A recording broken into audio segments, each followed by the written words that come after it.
4장 1절입니다. 신약페이지 306조. 갈라디아 4장 1절에서 11절까지 저와 여러분이 한 절씩 교독하시겠습니다. 내가 또 말하노니 유업을 이을 자가 모든 것의 주인이나 어렸을 동안에는 종과 다름이 없어서 그 아버지가 정한 때까지 후견인과 청지기 아래에 있나니 이와 같이 우리도 어렸을 때에 이 세상의 초등학문 아래에 있어서 종노릇하였더니 때가 참에 하나님이 그 아들을 보내사 여자에게서 나게 하시고 율법 아래에 나게 하신 것은 율법 아래에 있는 자들을 속량하시고 우리로 아들의 명분을 얻게 하려 하심이라. 너희가 아들임으로 하나님이 그 아들의 영을 우리 마음 가운데 보내사 아빠 아버지라 부르게 하셨느니라. 그러므로 너가 이후로는 종이 아니요 아들이니 아들이면 하나님으로 말미암아 유업을 받을 자니라. 그러나 너희가 그때에는 하나님을 알지 못하여 본질상 하나님이 아닌 자들에게 종노릇하였더니 이제는 너희가 하나님을 알 뿐 아니라 더욱이 하나님이 아신 바 되었거늘 어찌하여 다시 약하고 천박한 초등학문으로 돌아가서 다시 그들에게 종노릇하려 하느냐. 너희가 날과 달과 절기와 해를 삼가 지키니 같이 있습니다. 내가 너희를 위하여 수고한 것이 헛될까 두려워하노라. 아멘. 앉으시겠습니다. 네, 갈라디아서 본문이 어디라고 그랬죠? 사도 바울이 말씀하고자 하는 주된 본문 메시지가 담겨있는 그 본문 3장 4장이라고 그랬습니다. 6장까지 있는데 딱딱 2장씩 나눠지는 거예요. 1장 2장이 서론이다 이렇게 생각하면 되시고 그 다음에 3장 4장이 본론이고 5장 6장이 결론이에요. 결론. 그러니까 3장 4장에 사도 바울이 갈라디아 사람들을 향해서 얘기하고자 하는 그 내용이 다 담겨 있는 거죠. 근데 그게 5단계로 진행이 됩니다. 본론이. 먼저 그 3장 1절에서 5단계 맞나요? 3장 1절에서 14절까지 뭐였죠? 책망하는 거 있잖아요. 책망하는 거. 어리석도다 그러면서 일단 책망을 합니다. 너희들 정말 어리석다. 어리석다는 말은 길을 벗어났다 이런 뜻이에요. 하나님이 정하신 길에서 벗어났다. 그 다음에 그 책망을 한 다음에 다시 15절부터 29절까지 지난 시간에 말씀을 나눴죠. 형제들아 이렇게 톤이 바뀌는 거예요. 형제들아 자상한 톤으로 바뀌면서 설명을 합니다. 자세하게. 너희가 빠져있는 그 율법이 뭐고 하나님이 원래 뭘로 우리의 구원을 약속해 주셨고 그러니까 먼저 약속을 주셨다고 약속부터 얘기를 하죠. 구원의 약속을 주셨다. 그런데 중간에 너희들이 잘못 행하는 바람에 자꾸 범법하니까 그 죄를 깨닫도록 너희가 지금 잘못하고 있는 것을 깨닫도록 하기 위해서 뭘 주셨다? 율법이라고 하는 걸 주셨다. 율법. 그러니까 율법 원래 계획이 없었던 거죠. 하나님의. 근데 너희들이 자꾸 죄를 범하니까 뭘 모르고 자꾸 뭔가 잘못된 삶을 살아가니까 그걸 깨닫도록 하기 위해서 율법이라고 하는 걸 주셨다는 거죠. 그러니까 율법으로 구원받는 것이 아니라 뭐예요? 율법으로는 죄를 깨닫는 거예요. 내가 잘 살고 있는지 잘못 살고 있는지 깨닫는 거예요. 그래서 성문 율법, 구약 말씀이죠. 구약의 말씀에 비추어서 내 삶을 비춰보는 거예요. 정말 내가 똑바로 하나님의 뜻대로 살아가고 있는지를 비춰보는 것입니다. 깨닫는 거예요. 그 다음에 마지막에 끝에 결국 하나님의 약속대로 뭘 보내주셨다? 그리스도를 보내주셨다는 거죠. 자기 아들을 그리스도로 메시아로 보내주셨다는 것입니다. 그래서 이제 그리스도를 믿으면 되는 거예요. 믿으면 구원받는 거예요. 믿으면 우리 영혼이 의롭다 하심을 받는 거예요. 그걸 설명해 주고 있었죠. 믿으면 너희가 하나님의 아들이 되는 것이고 상속자가 되는 거다. 하나님의 상속자가 되는 거다. 이렇게 처음부터까지 자세하게 자상한 톤으로 시시콜콜 어떻게 보면은 그때 당시에 만약 칠판이 있었다고 한다면 칠판에 쓰면서 이렇게 설명을 해주셨을 것 같아요. 주님께서. 사도 바울이. 그리고 나서 이제 오늘 본문이. 그건 끝났잖아요. 사실은. 근데 오늘 본문이 또 뭐라고 돼 있냐면은 나중에 9절 보면 그런 말 나오죠. 이제는 너희가 하나님을 알 뿐 아니라 더욱이 하나님이 아신 바 되었거늘 어찌하여 다시란 말이 나오죠. 어찌하여 다시 왜 다시 약하고 천박한 초등학문으로 돌아가서 다시 그것들에게 종로로 달려고 하느냐. 이제 사도 바울이 뭐냐면은 세 번째 메시지죠. 세 번째 메시지는 이거예요. 왜 또 돌아가려고 그러는데 이렇게. 왜 또 돌아가려고 그래? 왜 또? 너희가 아들인데 왜 종으로 돌아가려고 그래? 조금 안타까움이 담겨 있고 그러면서 어떻게 보면 좀 질문이죠. 질문 어떻게 보면 왜 또? 어찌하여 또 다시?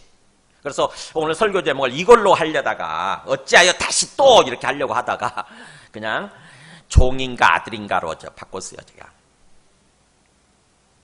이게 핵심 메시지예요. 왜 또 돌아가려고 그러는데. 그리고 나서 네 번째 메시지는 12절부터 20절까지죠. 4장. 뭐냐면은 또 형제들아 이렇게 부르죠. 또 형제들아 이렇게 또 바꾸면서 간구한단 말 쓰죠. 내가 너희와 같이 되었은즉 너희도 나와 같이 되기를 구하노라. 간절히 요청하는 거죠. 사도 바울이. 또 그렇게 바뀌어요. 또. 앞에서 질문하다가 또 조금 바뀌어서 참 이렇게 됐으면 좋겠다라고. 그 다음에 마지막 다섯 번째 메시지는 21절부터 마지막 31절까지 뭐냐면은 내게 말하라 그러잖아요. 21절에서 율법 아래 있고자 하는 자들아. 아무리 사도 바울이 이렇게까지 얘기를 하는데도 불구하고 계속 아니야 전 싫어요. 그냥 계속 저는 율법 아래 있을 거예요. 라고 고집 피우는 사람들 있잖아요. 아무리 목회자가 설교자가 얘기를 해도 설교를 해도 알아들으려고 하지 않는 사람들이 있어요. 계속 자기 고집 피우는 사람들. 그 사람들한테 사도 바울이 마지막으로 얘기하는 거예요. 말해봐라. 한번 제발 좀 말해봐라. 율법 아래 있고자 고집하는 자들아. 뭔가 때를 쓰고 고집을 피우는 사람들아. 이 고래심줄 같은 사람들아. 고집이. 제발 좀 한번 말해봐라 그러면서 얘기를 하는 마지막 그걸로 마무리하는 것입니다. 오늘 또 제발 예배에 나오시라고 제가 신신당부했는데도 고집 피우는 분이 계세요. 결국 안 나오셨네요. 오늘. 그런 분들을 향해서 사도 바울이 지금 또 사도 바울의 입을 통해서 하나님 말씀하시는 것입니다. 그래서 오늘 말씀 핵심 메시지인 그것과 관련해서 제가 영상 하나 보여드리겠습니다. LG, 지난주에는 제가 삼성의 예를 들었는데 오늘은 LG 예를 한번 들어보겠습니다. LG 6년 전에 회장이 바뀌었잖아요. 구본무 회장이 돌아가시고 그 다음에 그 아들 구강모가 있는데 원래 구강모는 아들이 아니죠. 그죠? 친아들이 아니에요. 그 구본무 씨의 동생 아들이에요. 근데 아들이 없다 보니까 입양을 한 것입니다. 입양.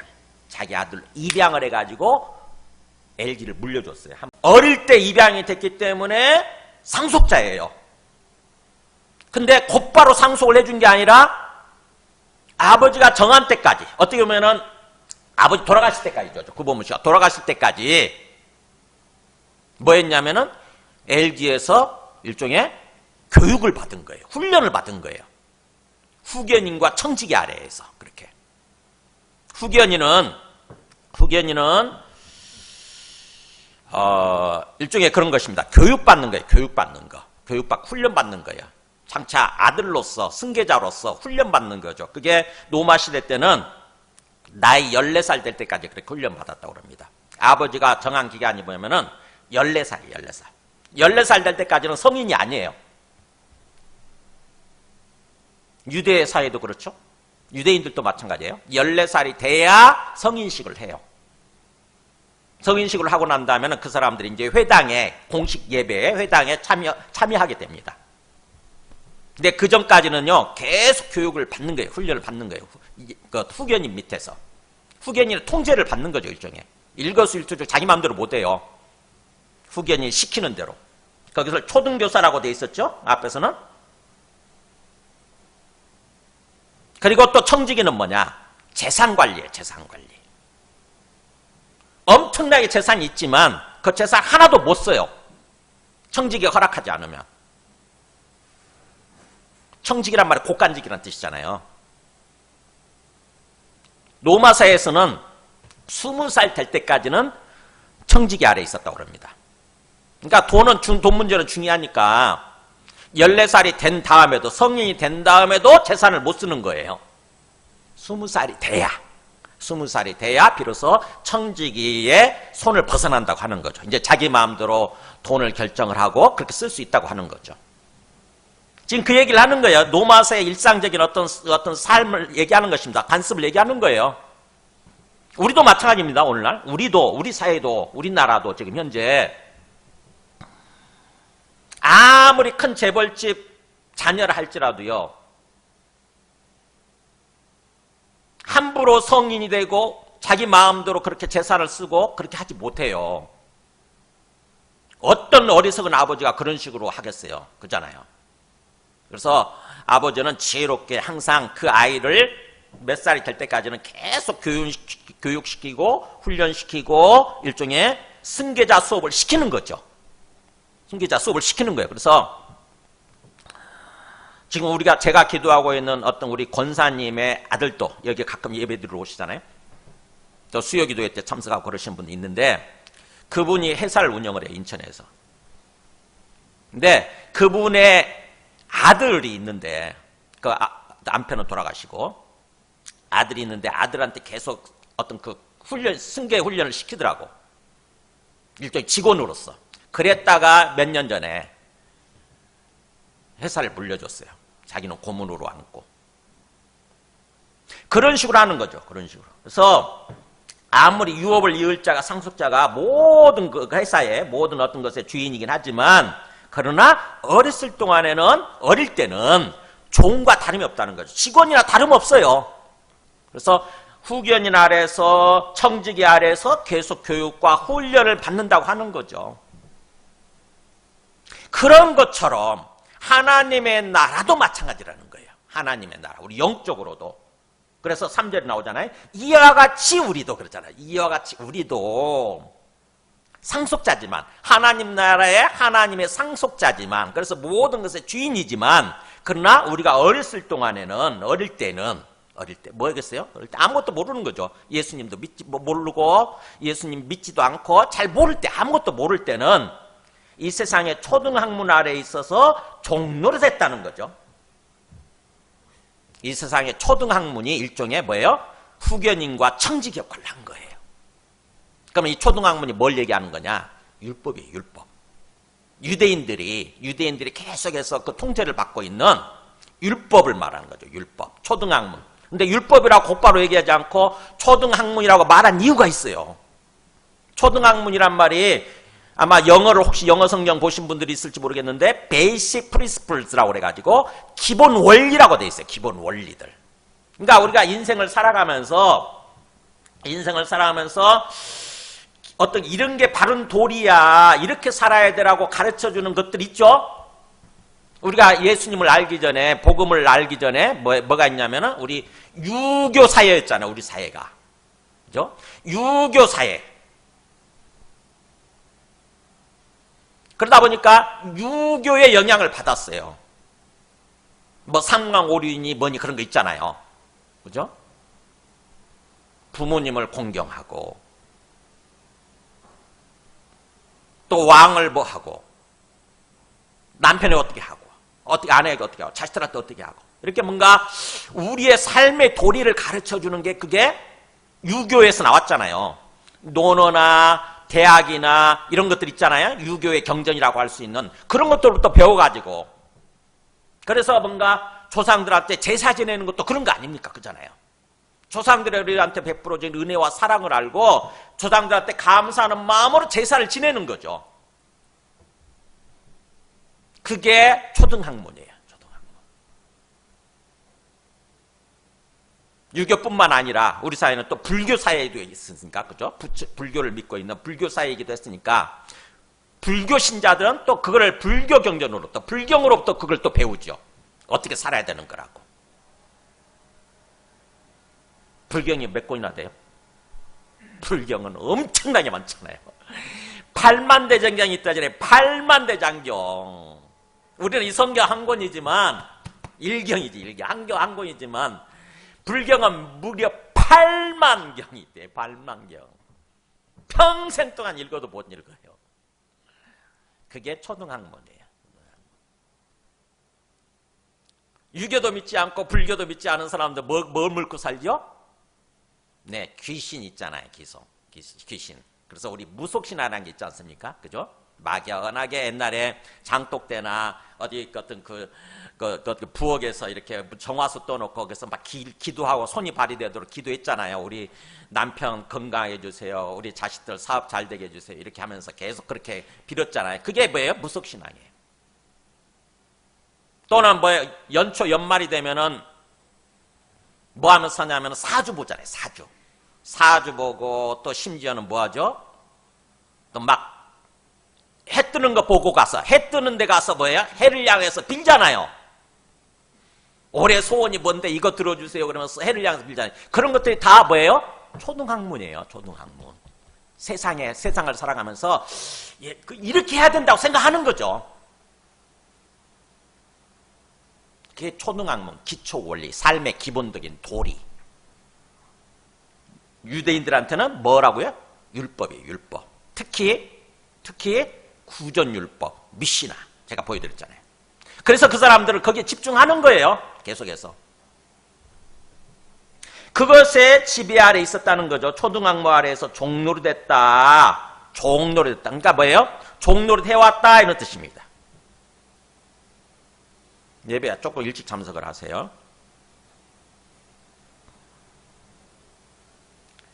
종노릇 했다는 말이 완료 시제입니다. 한 번 했다는 뜻이 아니고 지금까지 계속 그렇게 종노릇 해왔다는 거예요. 그러니까 뭐예요? 완전히 종처럼 얽매인 거죠. 어렸을 때 아무것도 모를 때. 이 세상의 기초 원리들 있잖아요. 유대인들 같은 경우는 율법, 특히 미시나 구전율법. 그 다음에 우리 세상 사람들, 이방인들 같은 경우는 뭐 유교 또는 불교 또는 어떤 무속신앙, 뭐 사주 보고 점 보고 뭔가 조상들한테 제사 지내고 가서 또 해를 보고 해를 향해서 뭔가 소원을 빌고 하는 그런 것들. 그것에 마치 노예처럼 그렇게 안 하면 큰일 날 것 같으니까, 그죠? 그렇게 안 하면 큰일 날 것 같으니까 거기에 완전히 내가 얽매여가지고 지금까지 해왔다는 것입니다. 종료를 했다. 그게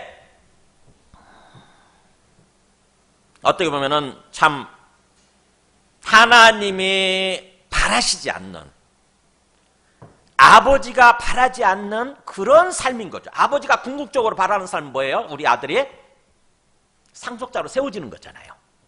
진짜 아들답게 세워지는 거예요.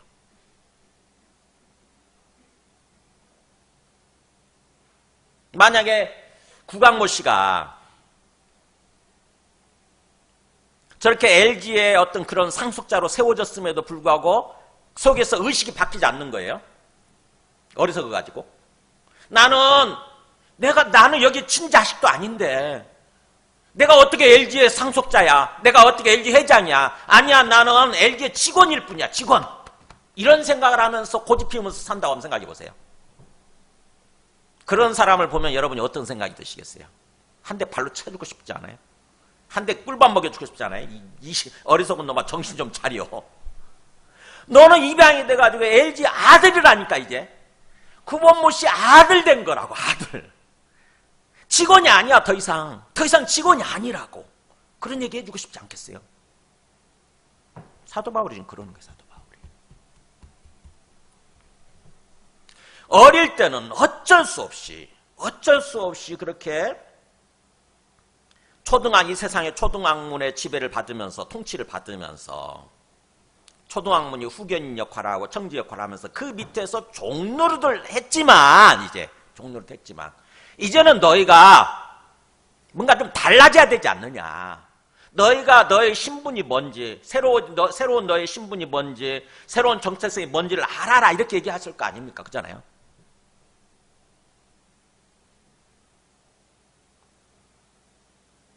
그래서 우리가 어렸을 동안에는 지금까지 어떻게 보면은 복음을 알고 예수 그리스도를 믿기까지는 우리가 어떤 삶을 살아왔는지 먼저 우리 자신을 찬찬히 돌아보셔야 돼요. 정말 예수님을 진정으로 믿기까지 내가 어떤 삶을 살아왔는가. 그냥 이 세상에 각종 돌아가는 원리 있죠. 이 세상 기본적으로 돌아가는 이렇게 사람들 다 이렇게 살더라. 보니까 사람들 그렇게 살고 있어 다. 그래가지고 그 밑에 나도 어쩔 수 없이 그렇게 떨어지면 안 되니까. 그게 세상의 풍조라고 돼 있잖아요. 우리 에베소서에서. 에베소서 하면 거기 지금 우리 하고 있으니 에베소서 한 장, 두 장만 넘겨보세요. 에베소서 2장 2절 한번 보세요. 같이 읽을까요? 시작. 그때 너희는 그 가운데서 행하여 이 세상 풍조를 따르고 공중의 권세 잡은 자를 따랐으니 곧 지금 불순종의 아들들 가운데서 역사하는 영이라. 자, 뭘 따랐다고요? 이 세상 풍조잖아요. 이 세상 풍조. 세상이 흘러가는 대로, 세상 사람들이 사는 그대로 그런 식으로 살아왔다는 거죠. 근데 영적으로 보면, 영적 세계를 보다 보면 사실은 나도 모르게 누구를 따라 그렇게 행하고 있는 거예요? 공중의 권세 잡은 자. 누구예요? 마귀. 세상 사람들은 그래서 공중의 권세 잡은 자를 따라 살고 있는 게 자기도 모르게 공중의 권세 잡은 자를 따라서 그런 식으로 세상이 흘러가고 있는 거예요. 우리도 그런 삶을 살아왔다는 것입니다. 지금까지. 보니까 다 그렇게 살고 있네. 한번 보여드릴까요? 세상 사람들 어떻게 살고 있는지. 거기 그 해맞이 한번 보여주실래요? 한번 보세요. 연초가 되면 어떤 일이 벌어지는지. 어떤 그 마음이 들여다 보이죠? 굉장히 그 기자도 긍정적으로 얘기하잖아요. 그죠? 다 이렇게 하는 거다라고. 이렇게 하는 게 좋은 것처럼 얘기하잖아요. 그게 세상 풍조예요. 세상 사람 다 그렇게 삽니다. 저렇게 안 따라가면 내가 뒤질 것 같아. 그잖아요. 그래서 몰려가는 거예요. 연초가 되면 몰려가서 막 몇백만이 모인대잖아요. 몰려가서 막 거기서 소원을 비는 거예요. 해를 향해서, 태양을 향해서. 올해 이렇게 하게 해주세요. 이렇게 뭔가 로또 복권이 당첨되게 해주세요. 내 펜션 사업이 잘 되게 해주세요. 이런 식으로 비는 거예요. 아니, 태양이 뭔데 태양을 향해서 소원을 비냐고, 거기다 기도를 하냐고. 그게 세상의 초등학문, 기초 원리를 따라서 살아가는 모습입니다. 그게 초등학문이라는 게 그런 거예요. 유대인들 같은 경우는 율법이 초등학문인 거고, 그 다음에 우리 이방인들 같은 경우는 율법이 없으니까 우리 이방인들 같은 경우는 저런 게 초등학문인 거예요. 유교 원리, 불교의 원리 이런 것들 있잖아요. 사람들이 다 살아가는 그런 게 초등학문이라고 하는 것을 스토이케이아 그래가지고 기초 원리예요. 기초 원리. 우리 과학을 배울 때 원소라는 거 배운 적 있잖아요. 원소. 물질의 가장 작은 단위. 그게 원소가 이게 초등학문이에요. 이게 기초 원리. 거기서 우리가 나도 모르게 마치 거기 얽매여가지고 종로로 되어왔었다는 거죠. 종으로서 살아왔다는 것입니다. 그렇게 안 하면 큰일 날 것 같으니까. 그런데 보세요. 이제 4절부터 7절까지 보세요. 우리 두 번째 메시지입니다. 때가 참에 이렇게 돼 있죠. 그런데 때가 참에 하나님이 그 아들을 보내셨다. 때가 참에 뭐예요? 아버지 위에서 표현 안 들어가면은 아버지가 정한 때죠. 하나님 아버지께서 정한 때, 그 시간이 딱 채워지니까 이제 때가 채워진 거예요. 시간이 채워진 거예요. 그러니까 하나님은 언제나 함부로 일하지 않습니다. 하나님은 계획이 다 있으셔가지고 하나님 아버지 정한 때가 있는 거예요. 우리가 하나님께 기도하면서 막 삶을 살지만 사실은 뭐예요? 하나님은 항상 정하신 때가 있습니다. 그 기간이 좀 차야 돼요. 그래서 그 기간이 찰 때까지 우리 인내력이 좀 필요하죠. 인내하는 마음이 필요해. 근데 사람들이 그 인내심이 없어가지고 기도했더니 안 들어주네? 해가지고는 바로 떠나버리고 진짜 철부지 어린아이처럼 살아가는 사람들 되게 많아요. 인격적으로 미성숙한 거죠.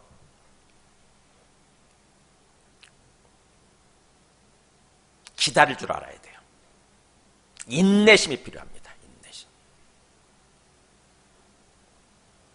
그래서 때가 참에 충분한 시간이 딱 채워지니까 하나님이 이제 그 아들을 딱 보내주셨다는 거죠. 메시아로, 구원자로. 그래가지고 여자에게서 나게 하시고 율법 아래에 나게 하셨다고 하는 거예요. 그러니까 아들을 메시아로, 구원자로 이렇게 보내주셨는데, 그리스도로 보내주셨는데, 신기하게도 딱 뭐예요? 하늘에서부터 구름 타고 둥둥둥둥 이렇게 와가지고 내려온 게 아니라 어떻게 보내셨어요? 여자에게서 태어나게 하셨어요. 인간으로 태어나게 하셨다는 거죠. 그리고 또 뭐예요? 율법 아래에 태어나게 하셨어요. 그건 의미가 있다는 거지. 여자 인간으로 태어나게 하시고, 이게 성육신이에요. 그 다음에 또 동시에 유대인들이 지금 종속되어 있는, 유대인들이 통제를 받고 있는 율법 아래에 태어나게 하셨다고 하는 거죠. 요약하면 뭐예요? 율법의 지배를 받는 인간으로 태어나게 하셨다고 하는 거죠. 왜요? 그 문제를 해결하기 위해서. 호랑이 닭게 해서는 호랑이 굴에 들어가란 말 있잖아요. 율법의 문제, 그 다음에 인간의 문제를 해결하기 위해서 율법 아래, 그리고 여자로부터 인간으로 태어나게 하셨다는 거죠. 율법의 문제는 뭐냐? 율법의 종이 되어서, 초등학문에 불과한 율법의 종이 되어서 살아가니까 그 율법의 문제를 해결하기 위해서 자기가 몸소 친히 하나님의 아들인데 율법의 지배를 받는 모습으로 태어나신 거예요. 그리고 그분이 하나님의 아들 하나님이신데 인간의 문제를 해결하기 위해서 인간으로, 여자로부터 태어나게 하신 거예요. 인간의 문제는 뭐죠? 하나님을 떠나면서부터 죄와 사망의 지배를 받잖아요. 그죠? 죄와 사망의 지배. 죄와 사망의 문제예요. 죄와 죽음의 문제예요.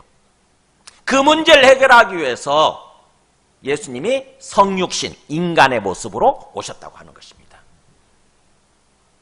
그래서 해결하시잖아요. 어떻게 죄 문제 해결하세요?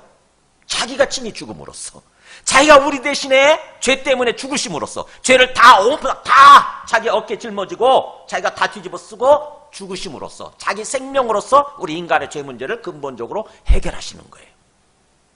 우리 인간의 죄 문제, 사망의 문제, 죽음의 문제를. 그래서 예수님 믿으면 우리가 죄와 죽음으로부터 벗어나는 거죠. 영적 죽음으로부터 먼저 벗어나고 나중에 육체적인 죽음으로부터 벗어나죠. 그죠? 먼저 영적인 죽음으로부터 벗어나요. 우리가 하나님의 생명을 받고 하나님과 관계가 회복이 돼요. 영적 생명을 받죠. 영생을 받죠. 근데 육체적인 죽음으로부터 벗어나는 때는 언제예요? 주님이 재림하실 때. 우리가 부활한대잖아요. 몸을 입고 부활하는 거예요. 더 이상 죽지 않는 것입니다. 육체적인 죽음의 문제도 해결하는 거예요.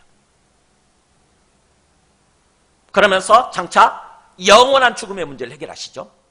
천국에서 영원히 산대잖아요. 그러기 위해서 인간으로 태어나셨다고 하는 것입니다. 그 얘기를 하는 거예요. 지금 때가 참에 하나님이 그 아들을 메시아로, 그리스도로 보내주셨는데 신기하게도 여자로부터 태어나게 하시는 방식으로, 그리고 율법 아래에 태어나게 하시는 그런 방식으로 오셨다, 보내주셨다. 그래서 그 목적이 나오죠. 두 가지 목적이 나옵니다. 그 보면은 5절에 율법 아래에 있는 자들을 속량하시기 위해서, 그잖아요. 율법의 문제를 해결하시기 위해서. 그 다음에 두 번째 목적, 우리로 아들의 명분을 얻게 하려고 하시기 위해서. 이게 헬라 원어로 보면 정확히 두 가지로 딱 돼 있어요. 희나 그래가지고 뭐뭐 하기 위해서 두 개가 딱 있습니다. 첫 번째 뭐뭐 하기 위해서, 율법 아래에 있는 자들을 속량하시기 위해서. 그 다음에 두 번째 희나, 우리로 하여금 아들의 명분을 얻도록 하기 위해서. 이렇게 하는 거예요. 이게 두 가지 목적이에요. 그러니까 예수님을 통해서 하나님 보내주신 하나님의 아들이죠. 하나님의 아들을, 예수를 하나님의 아들로 메시아로 우리가 믿고 받아들이게 되면 유대인들은 율법의 문제가 해결이 되는 거고, 더 이상 율법에 이제 얽매여가지고 살지 않아도 돼. 그리고 또 우리 이방인들, 모든 인간들이죠. 모든 인간들에게는 아들로 승격이 된다고 하는 거죠. 더 이상 종이 아니라 하나님의 아들로 되어진대요. 하나님의 아들로. 즉 다시 말하면 뭐예요? 하나님의 상속자가 되는 거죠. 즉 다시 말하면 천국을 상속받아서 천국에서 영원히 살게 되는 거예요. 복을 누리면서 행복하게. 그 목적, 두 가지 목적을 위해서 예수님이, 하나님의 아들이신 예수님이 인간의 모습으로 율법의 지배를 받는 인간 유대인의 모습으로 이 땅에 오셨다고 하는 거죠. 유대인의 모습으로. 그렇기 때문에 6절 7절입니다. 너희가 이제 아들이므로, 너희는 이제 아들이라고 얘기하죠. 너희가 이제 아들이므로 하나님이 그 아들의 영을 우리 마음 가운데 보내셔서 아빠, 아버지라 부르게 하신 거야. 이렇게. 우리가 아들이라고 하는 거, 예수 믿었더니 아들로 승격됐다고 하는 거를, 신분이 바뀌었다고 하는 것을 하나님이 뭘로 인쳐주시느냐, 증명해 주시느냐? 아들의 영, 성령이에요. 성령. 아들의 영, 성령을 보내주셔서 우리가 하나님을 향해서 자연스럽게 뭐라고 부른다고요? 아빠, 아버지. 아빠, 아버지. 그래서 하나님 아버지 이렇게 부르는 거예요. 아까 우리가 마지막 찬양 아바 아버지 이렇게 불렀는데 그 아빠가 아빠, 이게 아빠예요. 아빠. 아바가 아빠. 그러니까 아빠나 아버지나 사실은 같은 말이에요. 아빠는 아람어, 히브리어의 원조격인 아람어인 거고, 그 다음에 아버지는 헬라어예요. 두 가지 다 써놓은 거예요. 이렇게. 아빠, 아버지라고 부르셨다. 우리는 어릴 때 아빠라고 부르지만 좀 크면 아버지 이렇게 부른다고 그래서 그렇게 차이가 있는 걸로 생각을 하지만 사실은 같은 말입니다. 우리가 하나님을 향해서 아빠라고 부를 수 있고 아버지라 이렇게 부를 수 있다는 거죠. 성령을 보내주셔서, 그 아들의 영을 보내주셔서 자연스럽게 아들의 영이 우리 안에 들어오다 보니까 하나님을 향해서 뭐예요? 아들 입장에서 이렇게 대하게 되는 거죠. 내 아버지가 되시는 분이구나. 내 아빠가 되시는 분이구나. 그래가지고는 뭐예요? 나도 모르게 내 마음에서 우러나와가지고 아빠, 아버지라고 이렇게 부르시게 하셨느니라 그랬는데 옛날에 번역은 뭐라고 돼 있었어요? 부르짖게 하셨느니 이렇게 나올랐죠. 부르짖게. 그게 맞습니다, 사실은. 근데 부르짖다는 말이 조금 부정적인 표현이 있다 보니까 부르게 하셨다 이렇게 바꿨는데 원래는요 외치게 하셨다 이런 뜻이에요. 외치게. 마음에서 우러나와서 막 반가워가지고, 어린아이들 그러잖아요. 아빠 보면은 뭐예요? 아빠 이래요? 아니면 아빠 그래요. 아빠 그러잖아요. 그죠? 마음에서 막 우러나와서 감정이 실려가지고 외치는 소리가 이게 부르게 하셨다는 뜻이에요. 그러니까 우리가 하나님을 향해서 뭐 점점 빼면서 적당히 그냥 아빠인지 뭔지 모르면 그런 식으로 부르는 게 아니라 하나님을 향해서 아빠라고 부르면서 아버지 하고 부르면서 나가기를 원하시는 거예요. 성령께서 우리한테 주어진 이유는 그거예요. 하나님을 막 반가워하는 마음이 있어야 되는 거죠. 예배에 나오시면서 마지못해 억지로 나오는 것이 아니라 뭐예요? 하나님 만나러 오는 거잖아요. 아빠 만나러 오는 거예요. 아빠 만나러. 아빠 그러면서 즐거워하고 기뻐하는 마음으로 나와야 되는 거예요. 하나님은 그걸 바라신다고. 그것을 위해서 우리한테 성령을 보내주신 거예요. 물에 물 탄 듯 술에 술 탄 듯 그런 식으로 신앙생활 하지 마시고 하나님 아버지 입장에서 한번 바라보시 생각을 하시라니까요. 위에 지금 우리 육체의 눈에는 보이지 않지만 내 앞에 하나님이 지금 살아계시는데 그분이 내 아버지가 되시는 분인데 아버지가 나를 만나려고 하시면서 주일날 예배를 통해서 나를 만나려고 하시면서 어떤 마음 자세로 기다리고 계시겠냐고요. 근데 나오는 자세 보니까는 마지못해 오늘 예배도 가기들이 싫은데 그저 이렇게 마지못해 억지로 나오는 그런 발을 질질 끄면서 억지로 나오는 모습 그거 좋아하시겠어요? 아니면 하나님 아버지 만나고 싶어서 즐거워하고 기뻐하는 마음으로 막 달려나오는 그런 모습을 바라시겠어요? 그거예요. 너희가 아들이므로 이제 아들로 입양되었기 때문에 거기서 그 5절에서 아들의 명분이라는 말이 아들됨이란 뜻입니다. 아들 삼음, 아들됨, 히오테시아 그래가지고 아들로 딱 정하는 거예요. 아들로 정하는 거. 아까 우리 그 LG의 구광모 씨가 구본무 씨의 아들이 아니지만 원래 아들이 아니지만 입양을 해가지고 딱 너는 이제 아들이야라고 이렇게 하시잖아요. 그거예요. 그게 아들의 명분입니다. 아들 삼음, 아들됨 이런 뜻이에요. 아들로 정함. 그러면은 원래 친아들하고 좀 차이가 있느냐? 천만의 말씀이에요. 똑같습니다. 똑같아요. 노마사에서도 똑같았어요. 뭐 재산 상속해주고 나중에 자기 후계자로 세우고 이런 건 하나도 차이가 없어요. 하나님이 그렇게 하시는 거예요. 하나님 우리를 자기를 우리가 하나님의 아들이 아니었는데 종이었는데 피조물에 불과했는데 우리를 하나님의 아들로 이렇게 딱 입양시켜 주시는 것은 뭐예요?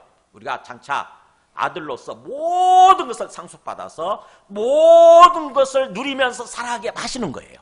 그 자격을 주신 것입니다. 그래서 결론, 두 번째 메시지 결론이 7절에 나오잖아요. 7절 같이 읽습니다. 시작. 그러므로 너가 이후로는 종이 아니요 아들이니 아들이면 하나님으로 말미암아 유업을 받을 자니라. 한 단어에 유업을 받을 상속자니라. 이렇게 그냥 상속자란 말로 썼어도 됐을 것 같은데 꼭 유업을 받을 자 이렇게 썼는지 모르겠어요. 번역을 했는지 모르겠어요. 요즘 우리 쓰는 표현은 상속자잖아요. 상속자 딱 한 단어 똑같아요. 헬라어도 상속자니라.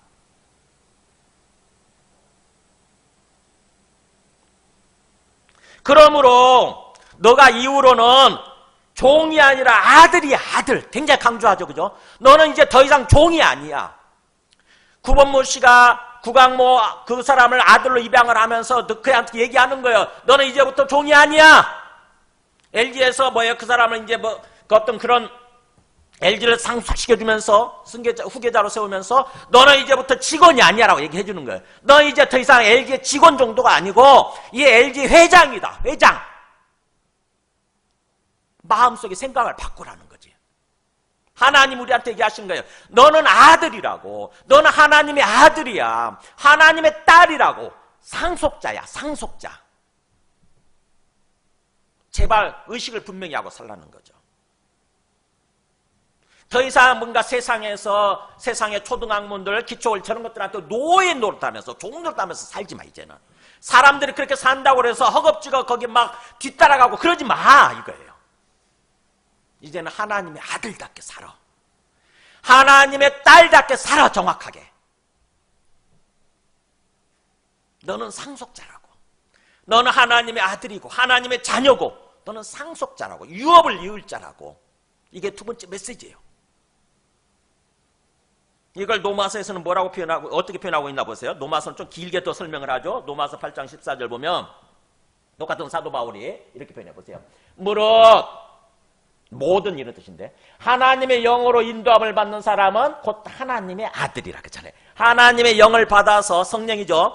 예수 믿고 성령을 받아서 하나님의 영을 따라서 인도받으면서 삶을 사는 사람은 그러니까 우리가 성령 받으면 성령을 따라 살아야 된다는 거 아시겠죠? 성령 받아놓고 꼬드는 보리자루처럼 어디 있는지도 잡아가 놓고 그렇게 하지 마시고 항상 성령에 예민해야 돼요. 성령은 살아계신 하나님의 영이기 때문에 가만히 계시지 않고 계속 역사하세요. 우리 마음속에 어떤 생각을 주시고 어떤 말씀을 생각나게 하시고 뭐하라 기도하라고 하시고 자꾸 하신다고. 그 성령의 인도를 받는 삶을 살아야 되는 거예요. 그래서 그런 식으로 하나님의 영으로 인도함을 받는 사람은 곧 그 사람은 하나님의 아들이다. 하나님의 아들. 너희는 다시 무서워하는 종의 영을 받지 아니하고 양자의 영을 받았으므로 우리가 아빠 아버지라고 부르짖느니라. 너희는 더 이상 이제 종의 영을 받은 존재가 아니야. 종의 영을 받은 상태가 아니야. 이렇게. 그전에는 종의 영을 받은 상태라서 하나님을 무서워하면서 두려워하면서 심판을 무서워하면서 심판을 걱정하면서 그런 식으로 살았죠. 인생을. 근데 이제는 뭐예요? 종의 영이 아니라 뭘 받았다고요? 양자의 영. 아들됨의 영이에요. 아들됨의 영. 아들 삼음의 영을 받아가지고 이제는 하나님을 향해서 뭐라고 부르짖는다고요? 아빠 아버지라고. 이 부르짖다는 말이 클레오가 나오잖아요. 여기는 번역 안 바꿨네. 외치게 하셨느니라. 반가워가지고 기뻐가지고 하나님을 향해서 아빠 아버지 그러면서 이렇게 외치게 하셨다는 거죠. 그래서 성령이 우리 속에 들어와 계시는 성령이 우리의 영과 더불어서 우리 인간은 영적인 존재예요. 우리 속에 있는 우리 영과 우리 속에 그러니까 두 영이 계시네. 성령과 나의 영. 그래서 성령이 우리의 영과 더불어서 직접 친히 우리가 하나님의 자녀인 것을 증언하신다. 성령을 통해서 우리가 깨닫게 되고 느끼게 되는 거죠. 아, 그렇구나. 난 하나님의 자녀구나. 이제 하나님의 자녀가 되었구나. 그러면서 77절 읽어볼까? 시작. 자녀이면 또한 상속자 곧 하나님의 상속자요 그리스도와 함께한 상속자다. 이렇게 표현하잖아요. 우리가 아들이 됐다, 자녀가 됐다. 그 말은 그 뜻이 뭐예요? 상속자란 뜻이다. 상속자. 우리가 하나님의 아들, 하나님의 딸이 됐다고 하는 것은 하나님의 상속자란 뜻입니다.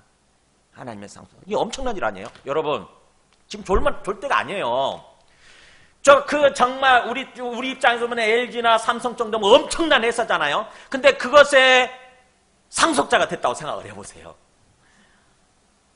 아마 완전히 우리 인생에 있어서 대격변이 일어나는 거지. 그잖아요. LG 구본물 씨가 광무야, 넌 내 아들이 아니지만 지금부터 넌 내 아들이야. 이렇게 했다고 생각해 보세요. 그거를 처음에 딱 받아들였을 때 그 구광모 씨나 아니면 구광모 씨의 친부모들이 어떤 생각이 들었겠어요? 아마 눈이 확 열렸을 거예요. 이게 뭐야 이게? 아니 LG 회장께서, LG 회장인 분이 내 아들을 또 나를 아들 삼아주신다고? 양자로 삼아주신다고? 생각해보세요. 그때 당시 어땠을까 기분이. 저도 부잣집에 양자로 갈 뻔했어요. 어릴 때. 부산 해운대에 있는 소문난 암소갈비집이라고. 엄청나게 돈을 잘 버는 분이 계세요. 우리 고향 출신이신데. 그때 갔어야 했었는데 그때.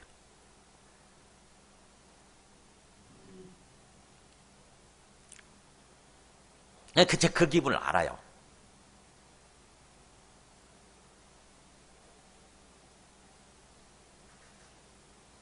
하나님 입장에서 생각해 보세요. 하나님 지금 저보다 훨씬 목이 터져가지고 외치는 거예요, 여러분들한테. 여러분은 예수 그리스도 안에서 예수님을 믿음으로 말미암아 지금 더 이상 종이 아니라 뭐가 됐다? 하나님의 아들, 하나님의 딸이 됐다고 하는 것입니다. 하나님의 상속자래요. 제발 마음속에 있는 생각을 좀 바꾸래요. 너희는 종이 아니야 그러잖아요. 그러므로 너가 이제부터는 이후로는 종이 아니고 아들이다. 아들. 아들이라고 한다고 하는 것은 상속자다. 유업을 받을 자다. 장차 영원한 하나님 나라 천국을 상속받아서 마음껏 누리면서 행복하게 살아갈 수 있는 그런 상속자 신분이야. 너희는 상속자 신분. 그게 하나님에 의해서 이루어질 거라고. 그잖아요. 하나님으로 말미암아 그러지 않습니까? 하나님이 그렇게 역사하시고 하나님이 그렇게 인도해 가실 거라고 이거예요. 우리 능력으로 되는 게 아니라.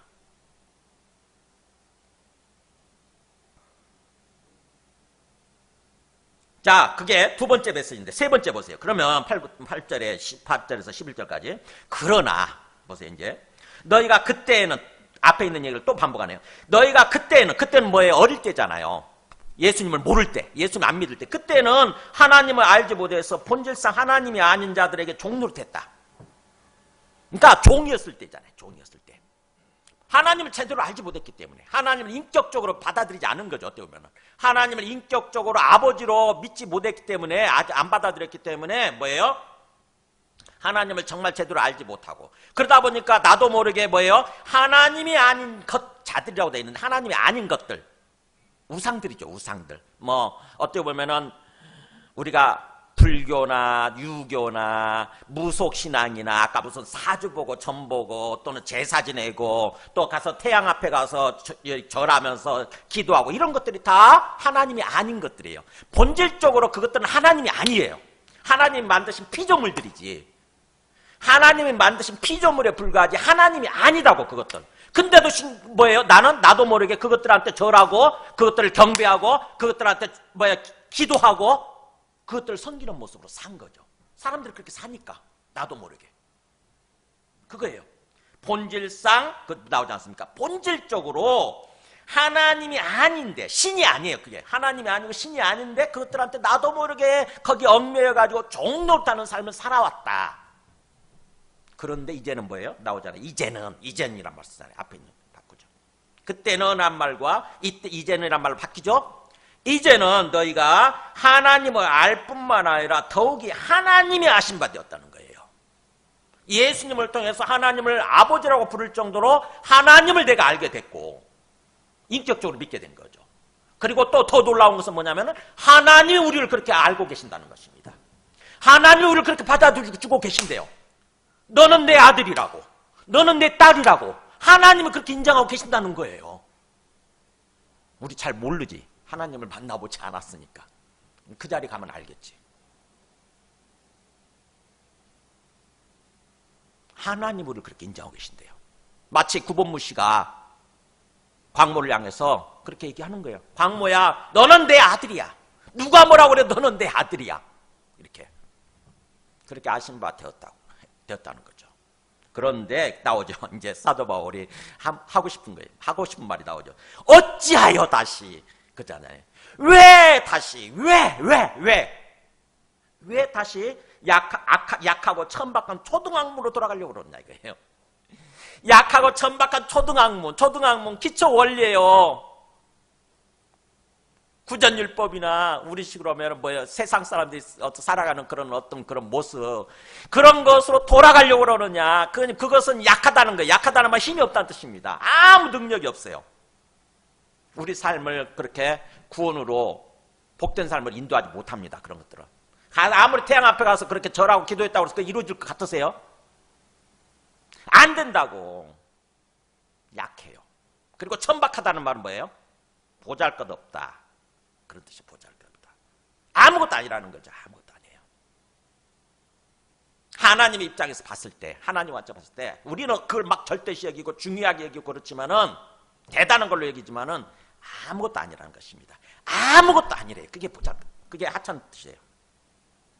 왜 그걸로 돌아가려고 그래? 왜 그렇게 어리석어? 그래가지고 다시 그들에게 저기에 그렇게 거기 가서 또 종로를 하려고 그래. 너희가 아들이라니까 이제는. 하나님의 아들, 하나님의 상속자라고. 근데 왜 자꾸 종이기를 고집해? 구광모 씨가 LG 직원이었다가 LG 상속자로 이렇게 승계됐는데, 양자 입양이 됐는데 계속해서 고집한다고 생각해보세요. 아이고 저는 직원일 뿐이에요. LG 직원일 뿐이에요. 그냥 직원. 귀찮게 하지 말고 제발 내버려 두세요. 이대로 살다 가게. 그럼 어떻게 하겠어요? 쥐어 박아줘야지 한대. 쥐어 박아줘야 돼. 그런 사람은.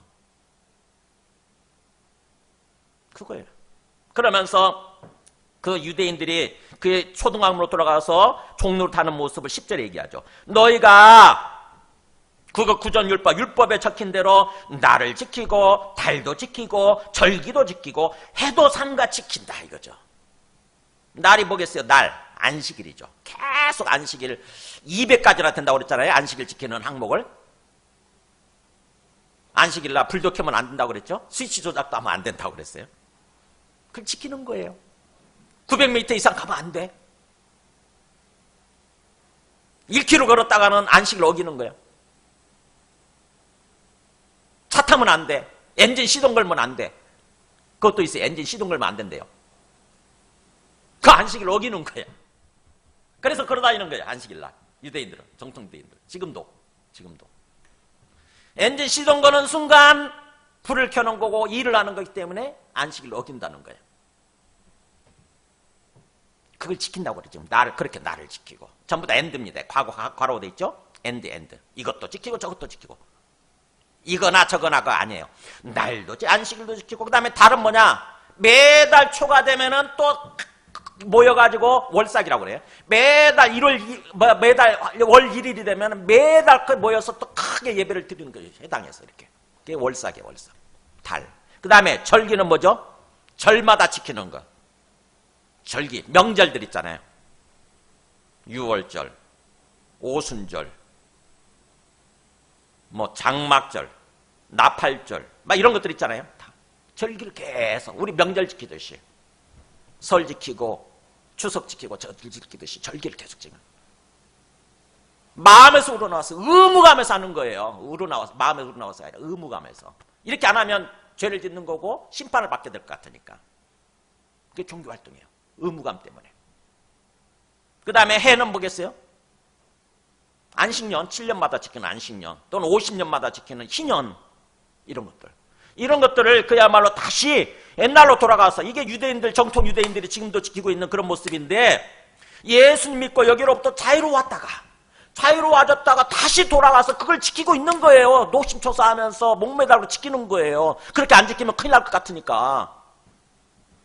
사도 바울이 그걸 보면서 지금 기가 막혀가지고 얘기를 하는 것입니다. 그래서 11절에 마지막 그렇게 하죠. 내가 너희를 위하여 수고한 것이 헛될까 두렵다. 이거 두렵다. 정확히 번역하면 내가 너희를 두려워하노라 이거예요. 공포스럽다는 것입니다. 내가 너희를 보면서 공포를 느낀다. 내가 너희란 말을 여기서 번역을 뺐는데, 너희를 위하여 수고한 것으로 이렇게 넣었는데, 내가 너희를 두려워한다. 내가 너희를 볼 때 공포스럽다 이거예요. 내가 그동안 수고한 거, 내가 너희들한테 복음을 전하고 너희를 구원으로 인도하려고 계속했던 거, 말씀을 전하고 양육하고 가르쳤던 거, 설교했던 거, 이런 것들이 완전히 다시 헛될까 봐, 물어 들어갈까 봐 두렵다. 너희들 볼 때 두렵다 이거예요. 제가 여러분을 보는 거하고 똑같습니다. 여러분들이 정말 제대로 믿지 않고 제대로 신앙생활을 하지 않을 때 똑같은 마음이에요. 그래서 어떤 때는 막 목소리를 높이기도 하고 어떤 때는 막 책망하기도 하고 그러는 거예요, 사실은요. 제가 여러분들한테 감정이 있어 그런 게 아니고 사도 바울의 목자의 심정입니다. 이 목자의 심정, 그리고 하나님을 대신하는 하나님 아버지의 마음을 전하는 거죠. 어제도 저한테 전화하셔가지고 예비 안 나오겠다고, 당분간 예비 안 나오겠다고, 아들 때문에. 아들이 와서 그렇다. 나오시라고. 안 가면 제가 신방 갈 거라고 그랬어요.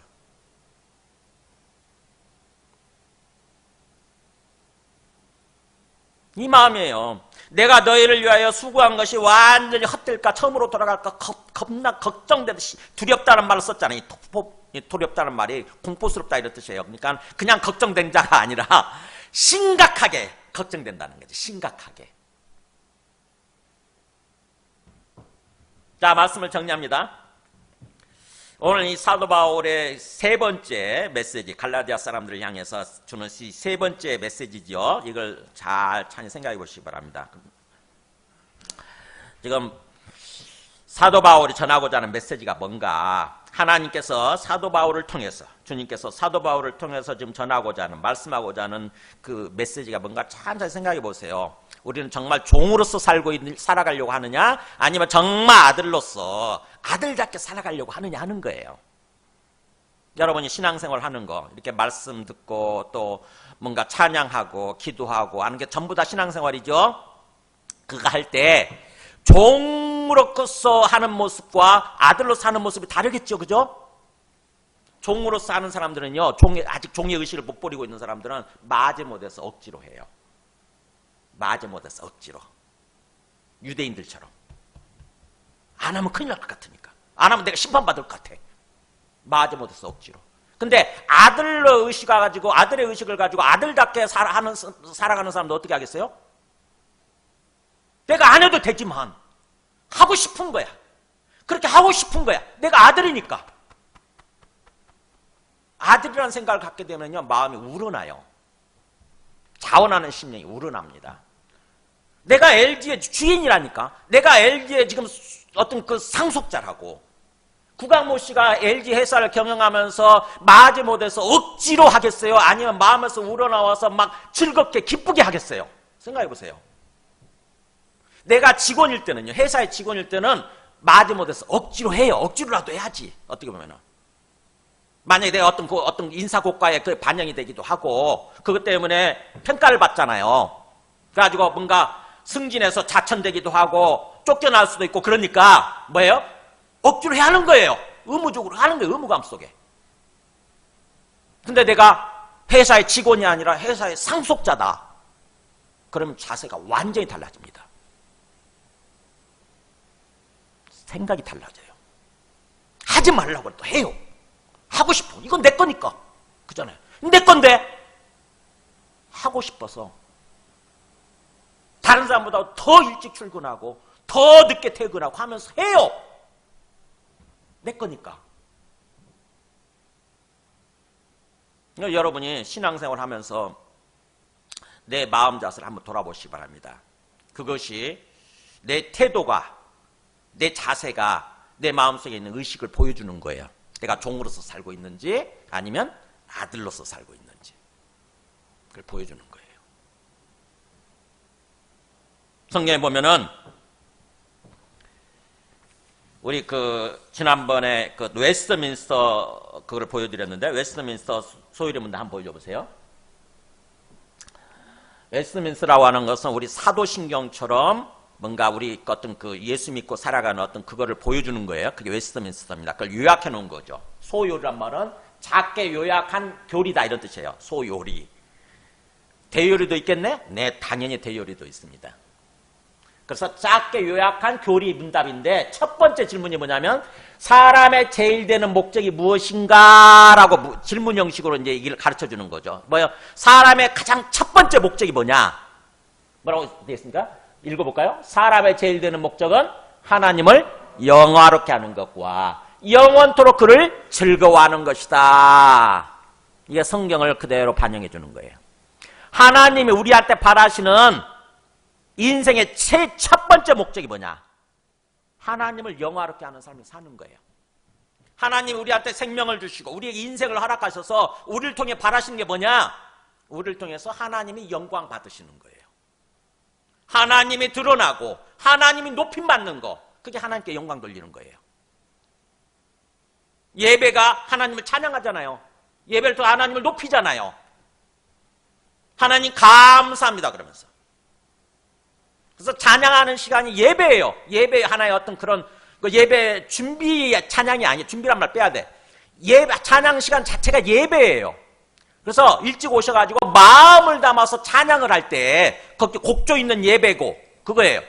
하나님 그걸 받으시는 거예요. 우리의 마음을 받으시는 것입니다.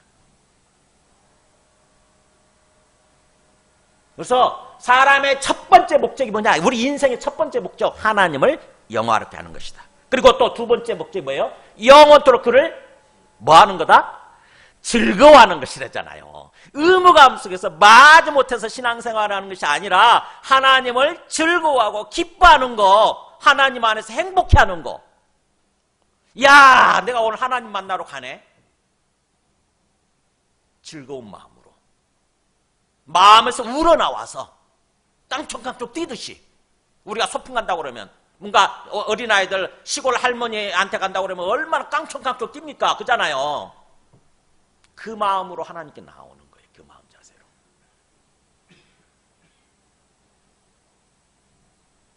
조금씩이라도 내가 마지못해서 억지로 하는 그런 마음이 있다고 한다면 여러분 마음을 바꾸셔야 돼요.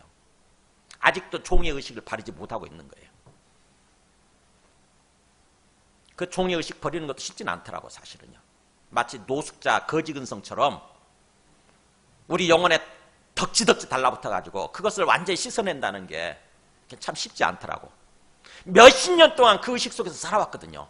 몇십 년 동안 거지 생활하고 몇십 년 동안 노숙자 생활을 해왔기 때문에 그게 완전 우리 영혼에 덕지덕지 달라붙어가지고 그걸로 깨끗이 떼어낸다는 게 참 쉽지는 않더라고 사실은. 우리는 하나님의 어떻게 보면 하나님 앞에서 종으로서 살아왔잖아요. 하나님의 아들로서 살아온 게 아니라 종으로 태어날 때부터 종이어가지고 종으로서 몇십 년을 살다 보니까 그게 참 아무리 말씀을 들어도 이게 쉽지가 않은 거야. 다시 예배 끝나자마자 곧바로 돌아가는 거야. 나는 그냥 종이야.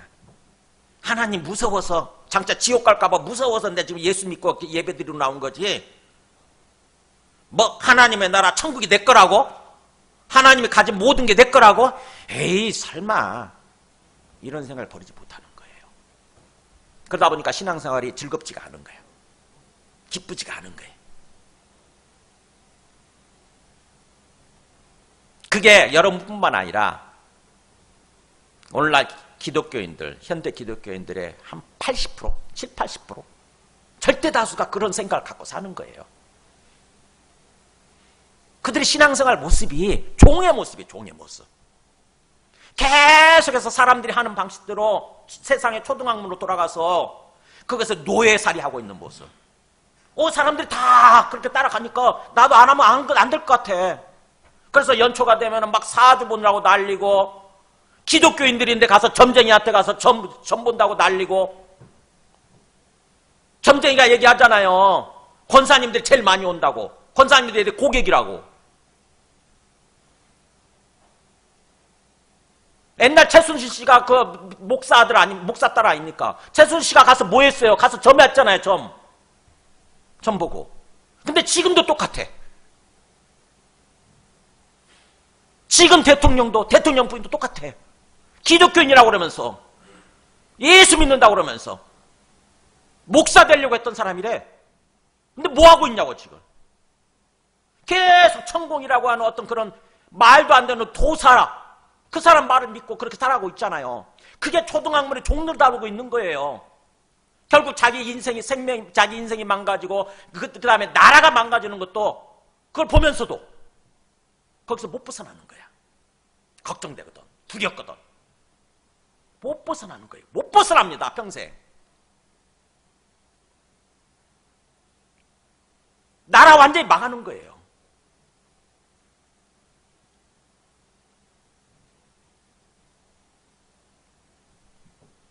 하나님께서 어떤 규칙, 무슨 규칙을 우리에게 주셔서 어떻게 자기를 영화롭게 하고 즐거워할 것을 지시하셨는가? 첫 번째 질문에 대한 그거예요. 도대체 그러면 어떤 규칙을 주셔서 그렇게 하나님을 영화롭게 하고 하나님을 즐거워하게끔 하셨는가 하는 거예요. 뭐겠어요? 말씀이죠, 말씀. 여기 나오잖아요. 신구약 성경 말씀.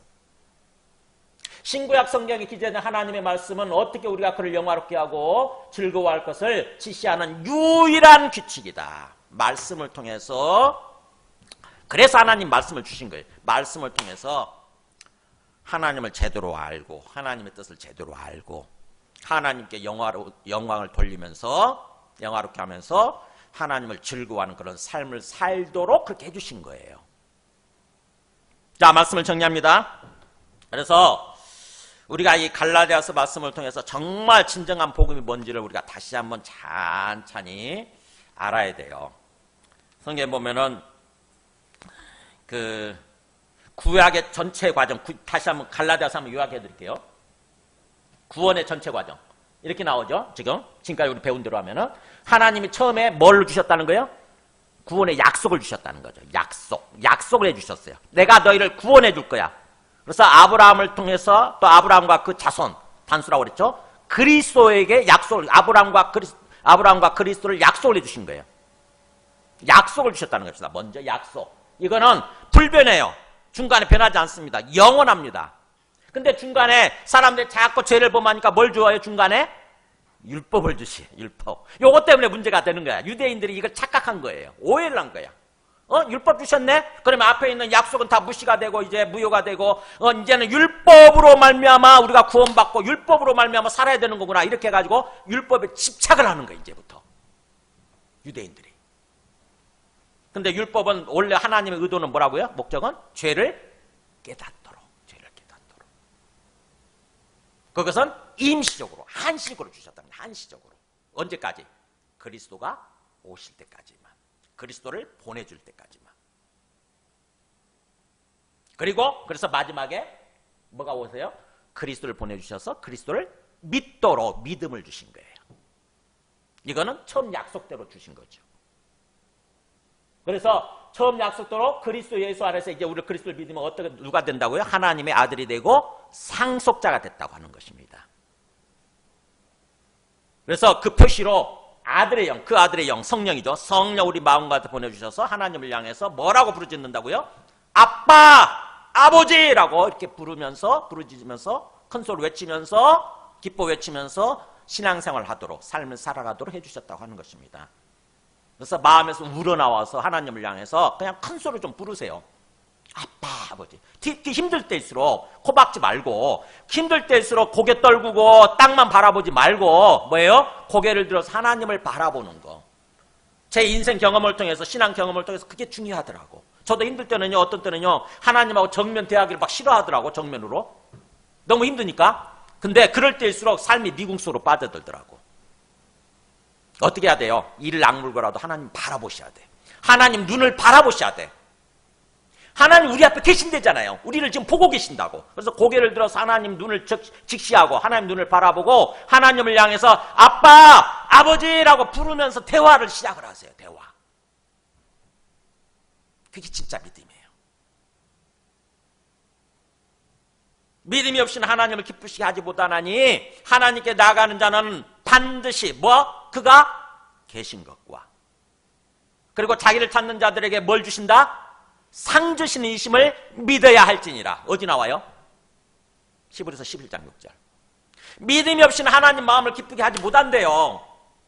그래서 하나님께 나아가는 자는 두 가지 반드시 뭘 믿어요? 하나님이 계신다. 내 눈에 안 보이지만 지금 내 앞에 살아계신다. 인격적으로 아버지로서 내 앞에 계신다. 이걸 믿고 또 하나 뭐예요? 그분을 찾으면 열심히 기도하고 예배드리고 찾으면 반드시 하나님 그분은 뭐 하신다? 상 주신다. 응답해 주시고 우리 삶을 인도해 주신다는 거죠. 그거를 믿어야 할지니라. 머리로 아는데 끝내지 말고 실제로 그렇게 하시라고. 실제로. 여러분 힘들죠? 이런 거 힘들잖아요. 저도 힘들 때 있어요. 목회자가 안 힘들겠어요? 여러분보다 훨씬 더 많이 힘든 걸 겪습니다. 목회자는. 건강 때문에 힘들고 경제적으로 힘들고 힘들어요. 그럴 때마다 뭐 해야 된다고요? 하나님이 살아계시는 것을 믿고 하나님 앞에 나아가서 하나님을 열심히 찾으라는 것입니다. 찾아야 된대요. 여러분이 그런 삶을 사시기 바랍니다. 이 갈라디아서 말씀 꼭 이거 잘 기억해 두세요. 제가 한두 번 더 보여드리겠지만 이 단계로 지금 사도 바울은 복음을 전하고 있는 거예요. 하나님이 처음에는 약속을 주셨다. 근데 중간에 너희들이 자꾸 죄를 범하니까 하나님의 계획이 없던 예정이 없던 율법을 주셨다. 율법. 죄를 깨닫도록. 그리고는 마지막에 약속대로 드디어 그리스도를 자기 아들을 그리스도로 보내주셨다. 이제 그리스도를 믿으면 구원받는 거고 영혼을 의롭다라고 하나님이 인쳐주시는 거고 그러면서 동시에 너희는 하나님의 아들로서 신분이 변화되는 거다. 승격되는 거다. 그거를 성령을 보내주셔서 하나님을 향해서 아빠 아버지라고 부르지 않느냐 이거예요. 아빠 아버지라고. 나도 보니까 하나님 아버지 그러잖아요. 성령이 아니면 불가능한 거예요. 그게 우리 마음속에 성령이 아니면. 그 성령은 하나님의 아들의 영인 거예요. 그거를 마지못해서 억지로 찔끔찔끔 하지 마시고 좀 적극적으로 행하시면서 그렇게 사시기 바랍니다. 우리 함께 찬송과 기도하겠습니다. 찬송가 545장